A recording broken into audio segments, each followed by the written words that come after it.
to Tarot Tuesday. Today is May 27th. This reading is intended for May 28th through and including June 3rd. Today, as we follow the labyrinth on the back of these cards, we travel along a path, and like most cases, when you travel the path, you encounter someone wise, a wise person, a mystic, sometimes a witch. And today, we're going to be asking that witch that we encountered what exactly we should know for the week. These are a newer deck of cards for me. Big, bulky.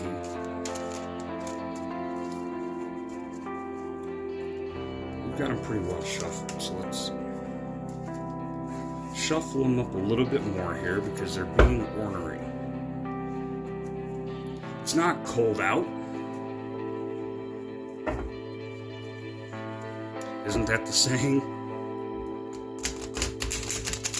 There we go. There we go. All right, so as usual, we will cut the deck here. Take it right there. And let's see, as we ask the witch, what do we have in store for us this week? 2, 3, and 5. So, we ask the witch, as we do every week, we ask the cards, those who help decide the cards, help give us a message this week that'll help us. That'll help us know what we're going to encounter, what we're going to deal with, some things we know for the week that can help us grow, be stronger, be better for ourselves, right? Oh. And right out of the gate, what does the witch come along with? She shows us the Empress. Now, the Empress, as anyone who knows tarot knows, this is a very solid, strong card. This is one of the higher cards in the deck. The Empress, above a queen even, sits here on her throne. But what I'm noticing about the Empress is that she's sitting here and she's stirring the pot, and it appears as if she's crying. Why is she doing this? Well, what this tells us is the Empress reminds us that no matter how big we are, how powerful we are, how important we feel we are in our own minds, sometimes it boils down to just sitting there and toiling away, doing the work, putting the effort in. And that's not always fun, but if you want to be the Empress, if you want to be the ruler, if you want to be the grand person, then what you need to do is you need to put that work in. Not just when it's fun and glamorous and glorious. No. You have to put the work in all the time, even when it's ugly. Even when it's not fun. Oh, the Five of Cups. Now, the Five of Cups is an interesting card because, as you see here, the witch is standing there, looking long. All the cups are empty. All the water is running dry. Because if we don't put in the work, and all we do is have the fun, what do we end up with? We run out, don't we? And it's a long way to the kingdom where the water would be. So, I mean, that's kind of a double-edged, or not a double-edged, but a double card here, because it's reminding us not to put all of our eggs in one basket. Don't count on one source, so to speak. But at the same time, when that happens, what should we do? But to stop, reflect, and ask ourselves, how could we make this different? How could we make this better? How could we make sure that this doesn't happen to us again? Ooh, the Page of Cups. So the cups are coming through strong today. Now the Page of Cups reminds us that sometimes we have to go to some murky waters, some not so great places to find what we're looking for, right? Because the page, as long as he's got his cup with him, he can get a drink wherever he is. Maybe that's the lesson here for a minute. Let's think about that. With the Page of Cups, he's focusing not on where he is, like our friend here. He's focusing not about the worries and putting the work in. The Page of Cups has gotten to a point where his concern is his happiness, basically. Think about that. He's looking at the cup. He's checking out the water. He's swirling it around in the cup. Because he's not being greedy. He's not looking for 5. He's not looking for 4. He just needs 1. And he's happy and satisfied with what he has. All right, let's see here. We have the King of Swords here. Now, what is the King of Swords doing? The King of Swords is showing us that he's powerful. He's strong. He's got his sword, and he's protecting his land, his area, his happiness, his well-being. No, be it snow, sand, ice, it doesn't matter. He's protecting the land. He's protecting what's his. And he goes in directions and ways nobody else is willing, because he's the King of Swords. So he knows with that sword in his hand, he can go anywhere. He can do anything. He is the king.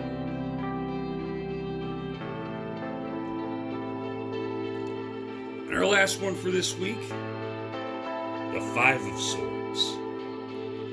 Now, as the Five of Swords shows us, person here holding all the swords, also holding the pelts, the bird picking the flower from the ground, the people walking along, swords thrown on the ground. Listen, this card to me speaks very much about the willingness of others in this case. Because as you see, he's walking away. He's not bloodied. He's not battered. This one's walking away. Again, not bloodied, not battered. But the bird is close, collecting flour, collecting nutrients, collecting whatever it needs. What does that tell you? That tells you the bird feels safe enough to come over here and get this, although this person is covered with blood and swords. Yet the bird feels close enough, although the others are just walking away. Why? Because sometimes others aren't willing to put in the work that you will. And you want to know the quickest way to get ahead, to advance, to get through something? Do the things that you're willing to do and the things that nobody else is. Because when push comes to shove, the person standing there at the end of the battle, at the end of the day, haggard, beaten, that person is the one that took the time to go out there and put the effort in, to put the work in, to do what needs done. That's what this person did. So, we have the Empress that comes along and tells us, she reminds us, sometimes the boring work, the toils, the troubles, we need to put that work in still. We need to sit there and we need to do the tedious tasks. We can't just do the big glamorous ones. We have to do the tedious tasks too. But look at the view. Be happy where you're sitting while you're doing those tedious tasks, because there's someone else out there that would die for the spot that you're in right now.